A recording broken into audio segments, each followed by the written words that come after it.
Messieurs, dames, bonjour à tous. Tout d'abord, j'espère que vous avez déjà pris la connaissance de l'avertissement sur les risques. Est-ce que tout le monde m'entend et tout le monde voit mon écran? Vous avez pour cela la possibilité de pouvoir m'envoyer un message en disant c'est OK.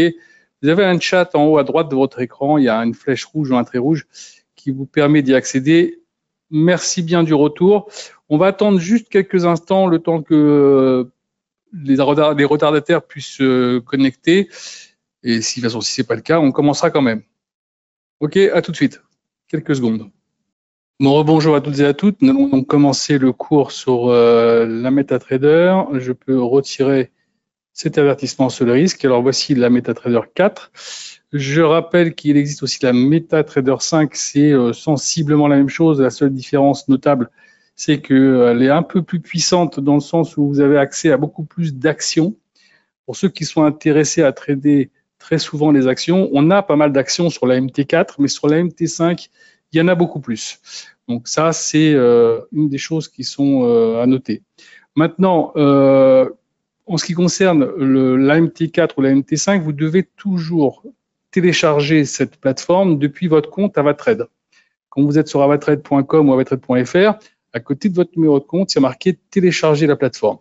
Si vous l'avez téléchargé depuis Google, sans passer par ce lien Avatrade direct, il y aura des contrariétés de fonctionnalité et vous risquez de ne pas pouvoir l'utiliser.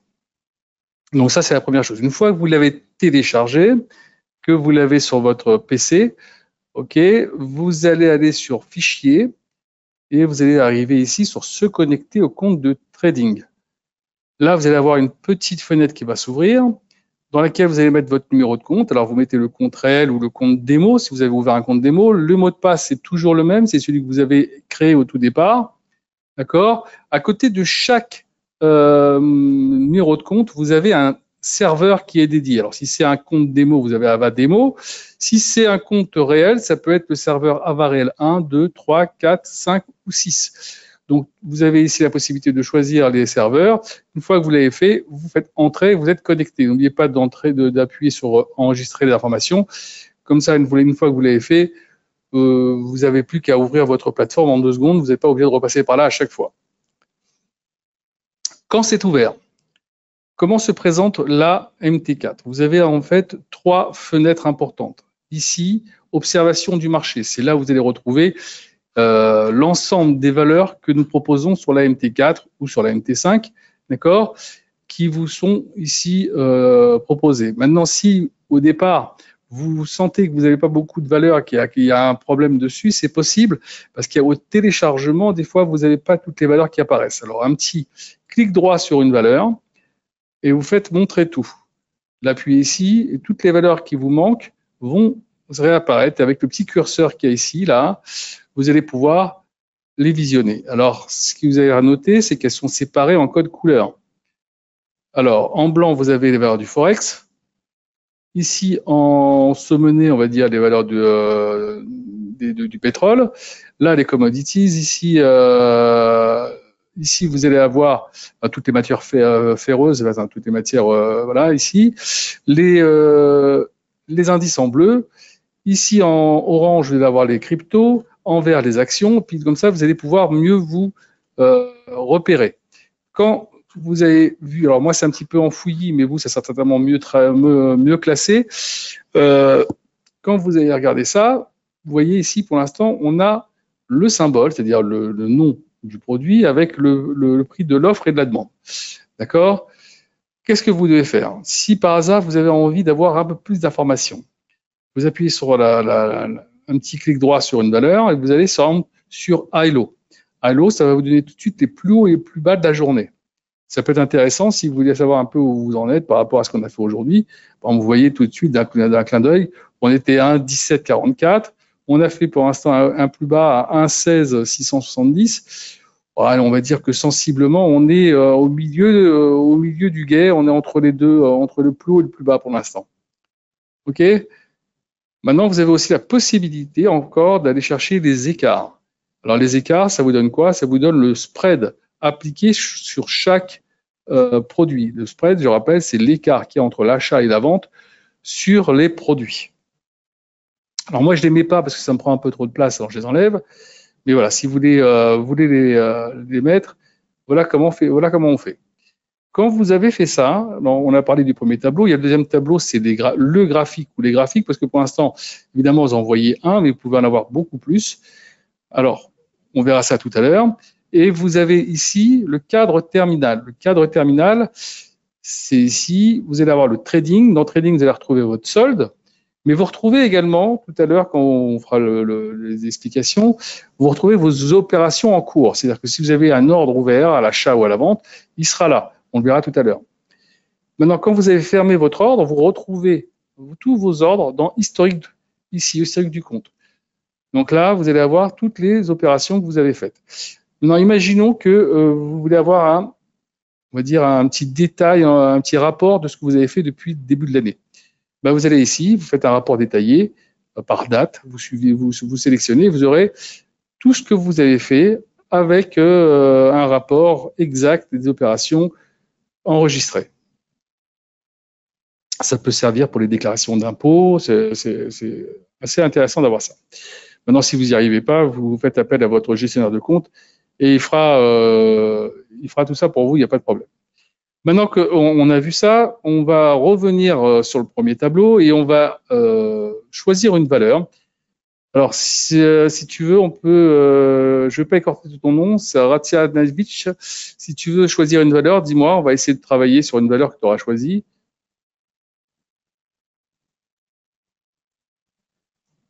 Non, pas de... Allez, le gold.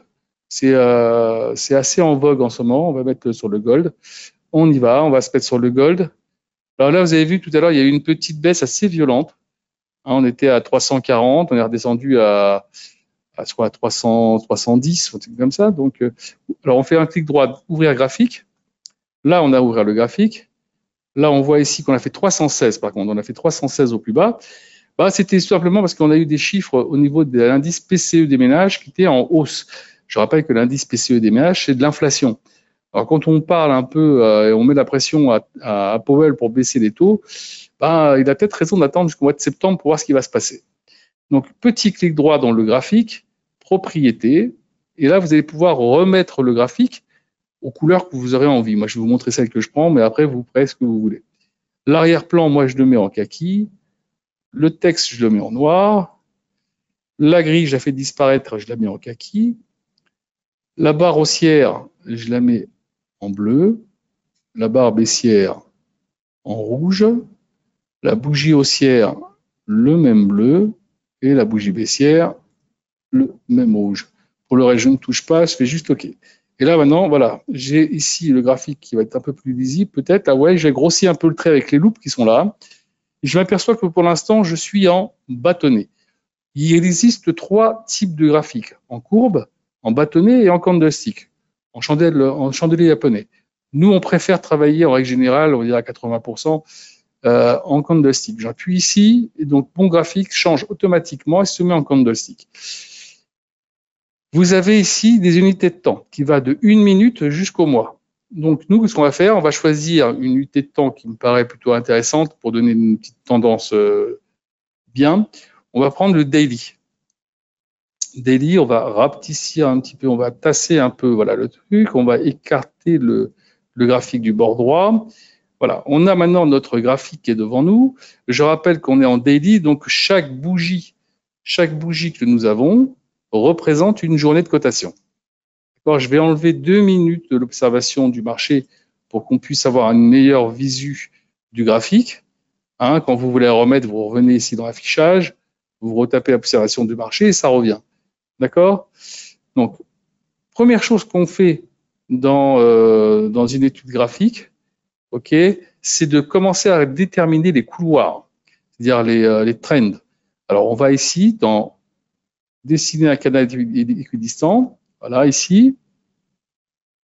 Je l'ai sélectionné. Vous voyez maintenant que sur ma souris, j'ai 2 petites barres parallèles. OK, je prends le début, on va dire le début du trend qui pourrait être là, on va dire comme ça, et je vais tirer mon trait jusqu'à là. Voilà, vous avez maintenant là, on va dire tous les points intéressants. Regardez, je clique dessus. Quand il y a les 3 carré, ça c'est pour la pente, vous voyez. J'ai plus qu'à le mettre ici sur le point, voilà. Ça c'est pour la pente. Et quand il y en a un, c'est pour la parallèle. Alors maintenant, je vais redescendre pour aller chercher la parallèle. Vous voyez ici, on a le point ici, le point là, le point ici. Voilà, et les points ici qui viennent ici à chaque fois taper. Ok, attendez une petite seconde. Ouais, j'ai bien pris le point ici, il n'y a pas de problème. C'est impeccable. On va peut-être le redescendre tout petit chouille pour que ça soit parfait. Voilà. Voilà, je ferme. Donc maintenant, on a le premier train. On a essayé de faire une petite sortie ici, on est rentré tout de suite. Ici, après, on est ressorti. On a commencé à faire notre hausse. Là, maintenant, on va essayer de mettre un petit peu des parallèles par rapport à ce qu'on a ici. Regardez ici. Ça va nous donner, et vous allez voir, des points intéressants. Voilà. Ici, on les a ici, là, et voilà. Donc, on va laisser ça comme ça. On va remettre une autre ici. On peut la prendre ici si vous voulez. On va la faire comme ceci. Vous voyez ici, ça vient taper directement ces points-là et ce point-là. Donc, assez intéressant. Et la dernière, évidemment, on va prendre le point haut qui est ici et on va la mettre comme ceci en parallèle. Et on s'aperçoit, évidemment, que nous avons tapé ici, redescendu, même si on était passé, mais vous voyez, on était redescendu en clôture ici. Donc, on était resté dans ce train. Donc là, maintenant, on a tous les couloirs qui nous intéressent. Quand on a fait ça, c'est déjà pas mal, ok. On a la possibilité maintenant de pouvoir mettre ce qu'on appelle les supports et les résistances. Alors, on va commencer par les faire de façon un peu empirique, en allant chercher ici les horizontales, comme ça, mettre les points hauts, par exemple ici, le point bas ici, voilà. Ensuite, on va mettre un peu les points qui sont là, par exemple celui-ci, voilà. Chercher d'autres qui pourraient être assez intéressants, comme cela, voilà. Alors, on ne va pas tous les mettre, je vais vous expliquer après pourquoi, parce que tout à l'heure, vous verrez qu'il y a, vous voyez ici, là, il y en a un qui est intéressant, on va le laisser comme ça. On va utiliser ce qu'on appelle Fibonacci. Et Fibonacci va quasiment reprendre l'ensemble de ces courbes, de ces droites qu'on vient de mettre en place sur le graphique. Donc, tous les supports et résistances qu'on vient de mettre en place, Fibonacci va s'en occuper. Mais je vais d'abord vous montrer comment on arrive à les déterminer de façon personnelle, en essayant de trouver des points de contact. Et on voit au moins deux, hein, évidemment, pour que ça soit confirmé. Alors, quand vous en avez trois, vous avez ici, ici, ici, presque là. Donc ça aussi, on peut le mettre, vous voyez. Quand c'est des points hauts, il n'y a pas besoin de plus, on met juste des points hauts.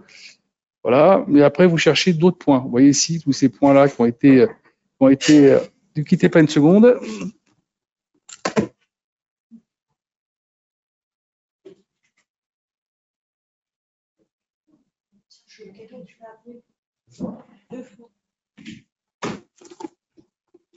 Allô, excusez-moi. Donc là, maintenant qu'on a mis ça, on va passer à autre chose. On va aller chercher dans Insertion les outils d'analyse technique.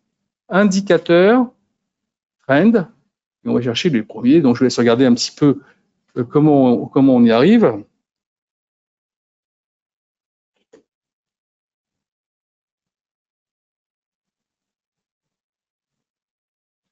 Voilà, je clique dessus, je touche à rien ici. La couleur, vous pouvez la changer si vous voulez, ou la grosseur du trait, et vous faites OK. Et donc voilà, vous avez maintenant ici les bandes de Bollinger qui viennent de se mettre dans le graphique. Donc elles sont bien encadrées ici. Vous avez ici une moyenne mobile de 20 jours avec des écarts types qui sont ici des deux côtés, qui vont vous donner ces deux petites courbes qui encadrent la moyenne mobile.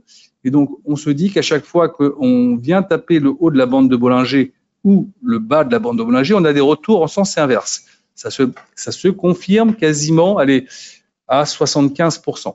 Il arrive des fois, on va dire même presque 80%. Il arrive des fois que ça ne se passe pas comme ça. C'est pour ça qu'on ne peut pas se fier à 100% à cet indicateur.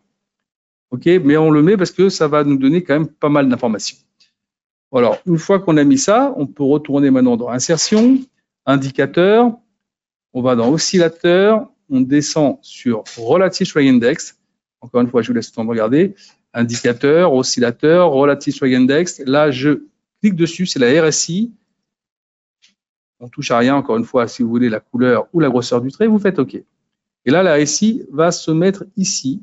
On va la rapetissir parce qu'on a d'autres éléments à mettre en place, donc on ne va pas prendre trop de place. Et voilà. Alors, la RSI, c'est quoi? La RSI, c'est en fait un rapport entre les moyennes des hausses et les moyennes des baisses des 14 derniers jours, qui vont vous donner ce petit graphique qui va aussi entre 0 et 100. D'accord? Et qui va nous permettre d'essayer de voir un peu la puissance de ce produit, que ce soit l'achat ou la vente. Si on est près des 30 ou en dessous de 30, on va dire que le produit est en survente. Si on est près de 70 ou au-dessus, on est en surachat. Donc, ce qui voudrait dire qu'à chaque fois, on a un changement de cap qui pourrait se mettre en place. Mais il faut regarder un petit peu aussi au niveau historique, depuis combien de temps on n'a pas été plus bas. Vous voyez, si on regarde bien, quasiment depuis le mois de décembre, on n'a pas été plus bas que 40 sur ce produit. Donc, on peut dire qu'à chaque fois qu'on arrive sur cette zone-là, c'est une zone sur laquelle on peut se dire qu'il y a peut-être un rebond à venir. Et si on regarde en haut, eh ben en haut, c'est, voilà, on va regarder ici, voilà, voilà. Donc 80, c'est le maxi. Mais si vous regardez bien, depuis maintenant même, on peut en rajouter une autre ici, 2-3 mois, hein, on est, on va dire depuis avril. Ben, depuis avril, on ne va pas au-dessus de 64. Donc c'est-à-dire que sur ce produit, depuis avril, on voyage entre 40 et 64. Voilà ce qu'on fait. Donc, si on arrive à casser ici 64, donc le prochain objectif, c'est d'aller chercher peut-être les 80. Voilà. Et sinon, ici, si on casse les 40, alors on pourra se dire que peut-être on ira chercher un peu plus bas. Donc, pour l'instant, là, on reste dans ce trend. C'est donc intéressant d'avoir ça. Mais on est quand même sur ce point bas. Et si vous regardez bien, on est presque en bas sur la bande de Bollinger.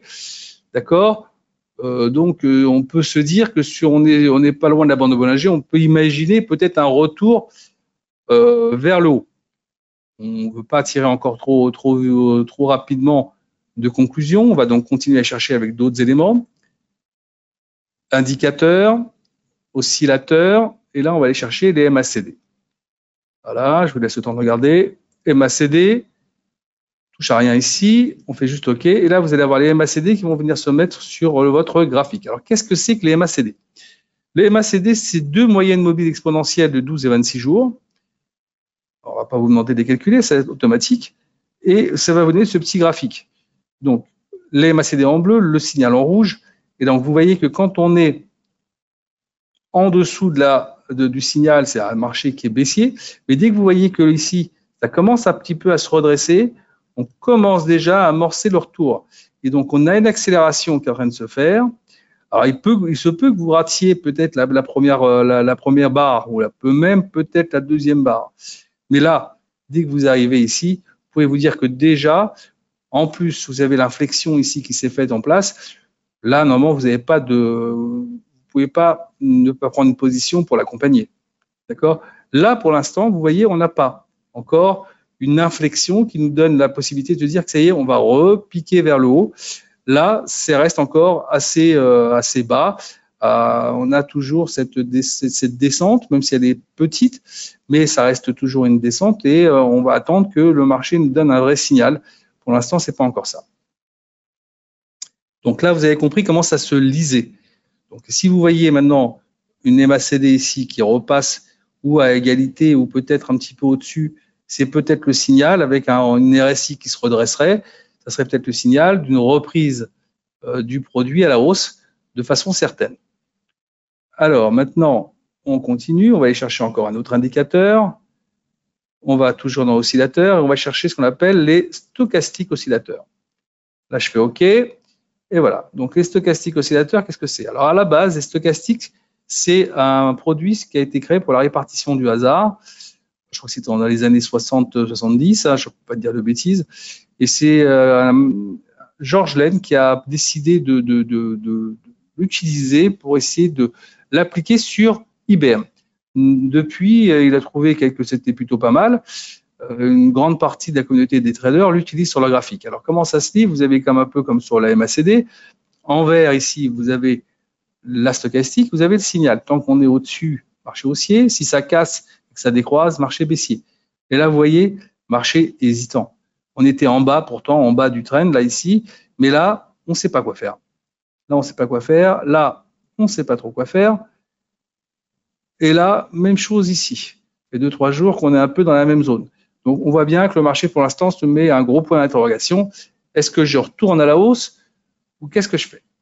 Ils attendent d'avoir un peu plus de certitude. Le chiffre de l'inflation aujourd'hui peut peut-être faire basculer les choses. Il faudra faire très attention à ça. Alors, on continue. On a mis tout ça en place. Là, maintenant, je vous ai parlé tout à l'heure de Fibonacci. On va aller chercher tout de suite. Et on va essayer de mettre en place. Alors ici, Fibonacci, il est là. Je clique dessus. Je prends le point de départ en mettant ma souris dessus. Je clique gauche et je laisse enfoncer et je vais jusque sur le point haut. Là, je lâche. Voilà. Donc, à partir de là, j'ai toutes mes droites qui sont mises. Alors, vous voyez ici, celle-ci, c'est la même. Celle-ci, je l'enlève, regardez. C'est la même. Voilà, c'est celle-ci, pardon.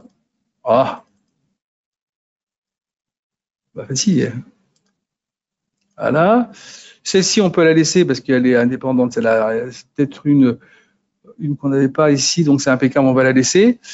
Voilà, on a maintenant une bonne partie des points à recouvrir. Si par hasard on devait redescendre, vous voyez, là ici, on sait qu'on peut aller chercher ce point-là, okay, qui est directement sur le point bas de la bande de Bollinger et quasiment sur le point bas du trend qu'on a mis ici en rouge. Derrière, si ça casse, ben derrière, vous voyez, vous avez ici comme support 31,54, voire après 3040 à peu près. Voilà, vous avez tous les points de retracement qui pourraient se mettre en place. OK? On va aller chercher maintenant les moyennes mobiles, parce qu'elles sont très importantes, ces moyennes mobiles. Vous allez chercher indicateur ici, trend. Voilà, pardon. Et dans ça, vous avez moving average. Moving average, vous avez la 200 jours, on va la mettre en rouge, on va la laisser comme ça. Elle est assez loin. Vous voyez, on est quand même loin de la 200 jours. On est vraiment nettement au-dessus. Ici, insertion, indicateur, trend, moving average. On va aller chercher la 100 jours.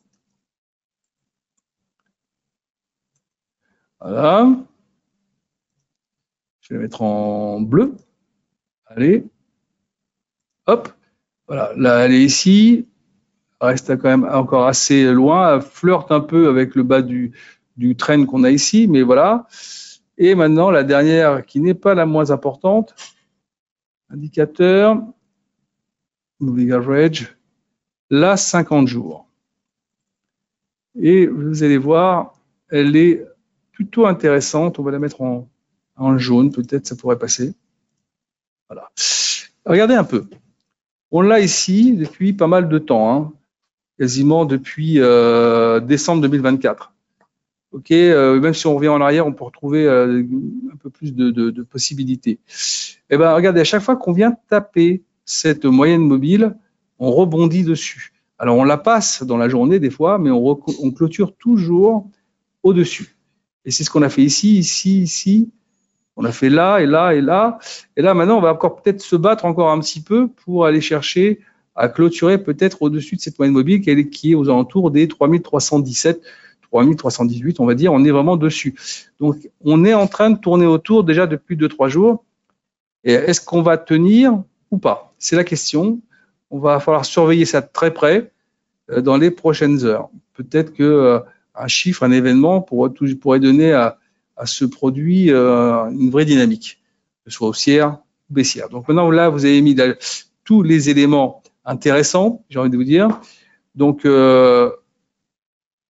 voilà, vous avez en main un graphique qui tient la route, vous n'êtes pas obligé d'en rajouter beaucoup plus. Je pense que là déjà, si vous en rajoutez sur ce graphique, ça va devenir une carte météo. C'est pas le but, donc il faut aussi quand même tirer des conclusions d'un graphique, sinon ça sert pas à grand chose. Et donc maintenant, vous savez ce que vous attendez. Vous attendez un petit signal de rebond ici ou de perçage ici en bas. Là ici aussi, on attend un décroisement ici pour avoir une véritable idée. Et ici, un changement de cap ou vers le haut, une accélération baissière. Mais voilà. Et surtout ici, maintenant, sur la moyenne mobile des 50 jours, est-ce que oui ou non, on clôturera encore une nouvelle fois au-dessus ce soir, ou est-ce qu'on aura une première perforation qui pourrait peut-être nous donner un signal baissier sur le produit? Pour l'instant, on n'y est pas encore. On est dans une surveillance. Est-ce qu'il y a des questions sur ce qu'on vient de voir? Alors, je regarde ici. C'est quoi? C'est la MACD dont tu parles ou c'est la moyenne mobile? C'est MACD? Elle n'est pas la même que celui donné par la bande de Bollinger. Moyenne mobile. Oui, parce qu'attention, là, la bande de Bollinger, c'est une moyenne mobile de 20 jours. Les autres, là, vous avez là, avec la bande de Bollinger, 20 jours, 50 jours, 100 jours et 200 jours. Donc, ça n'a rien à voir. C'est des moyennes mobiles qui sont complètement différentes. Sur la bande de Bollinger, c'est 20 jours. Elle est là, en plein milieu, elle est juste ici. Et là, on s'aperçoit que la 50 jours, elle n'est pas très loin de celle des 20 jours, évidemment, hein, mais elle est complètement séparée quand même de la moyenne mobile des 20 jours. Hein. C'est pas du tout la même. Hein. OK? C'est pour ça que j'ai mis des couleurs, c'est pour qu'on puisse bien les repérer. Hein. Sinon, après, là, je pense avoir été clair. N'oubliez pas une chose, hein, enregistrez votre graphique. Vous n'allez pas refaire ça à chaque fois. Donc, vous allez là, enregistrer graphique. Vous marquez ici le gold, vous sauvez. Et là, vous allez l'avoir ici dans votre petit lexique. Et vous aurez des petits onglets qui vont se rajouter sur tous les produits que vous aurez enregistrés.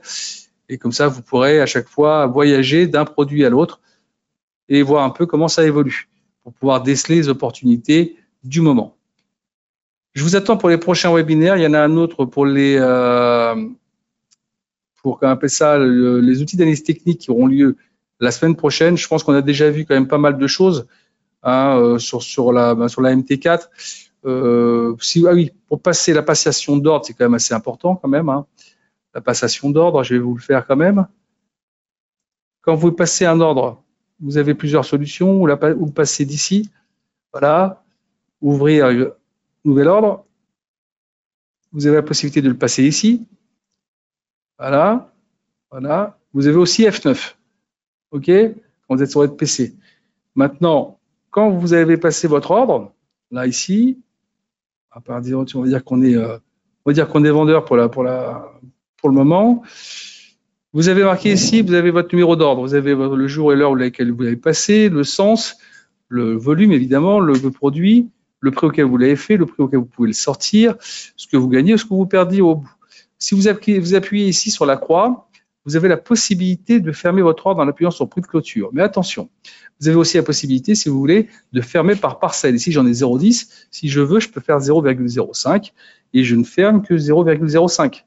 Voilà. Et vous voyez, il me reste dans mon ordre initial 0,05 de l'ordre que j'avais ouvert. Et si je veux fermer tout, j'appuie ici, je fais prix de clôture. Là, vous sélectionnez la ligne, clic droit, vous allez sur modifier ou annuler l'ordre et vous allez avoir la possibilité, évidemment là, de pouvoir mettre des stop loss et des take profit. Alors, comme ici, vous êtes vendeur, vous perdez si ça monte, d'accord? Donc là, vous faites ça. Ici, on va dire que on va mettre le take profit à 18, hein, à 19 même, comme ça on est tranquille. Et le take profit, on va le mettre évidemment un peu plus bas, on va le mettre à 10. Voilà. Vous avez fait ça, j'ai marqué ici, j'ai tout fait. Là, j'ai mon take profit et mon stop loss qui est là. Évidemment, si je veux le modifier, je retourne là et je modifie ou je le supprime. Ça sera à vous de voir. Et si je veux fermer mon ordre, j'appuie ici, prix de clôture, et j'ai fermé mon ordre. Évidemment, comme je vous ai dit tout à l'heure, vous retrouverez tous les ordres fermés et que vous avez fait dans l'historique du compte. Voilà. Dernière chose, et ça c'est important aussi, vous ouvrez par exemple un autre graphique. Imaginons sur le SPX 500. Ouvrez un graphique, vous voulez gagner du temps. Vous allez sur ce que vous avez déjà, on va dire, enregistré comme graphique, vous cliquez dessus, quasiment l'ensemble des données que vous avez mis sur le graphique sont là. Vous n'avez plus qu'à mettre les trends, les tendances, les résistances, et ça y est, vous allez gagner un temps fou sur le paramétrage de votre graphique. OK? À bientôt, passez une excellente soirée.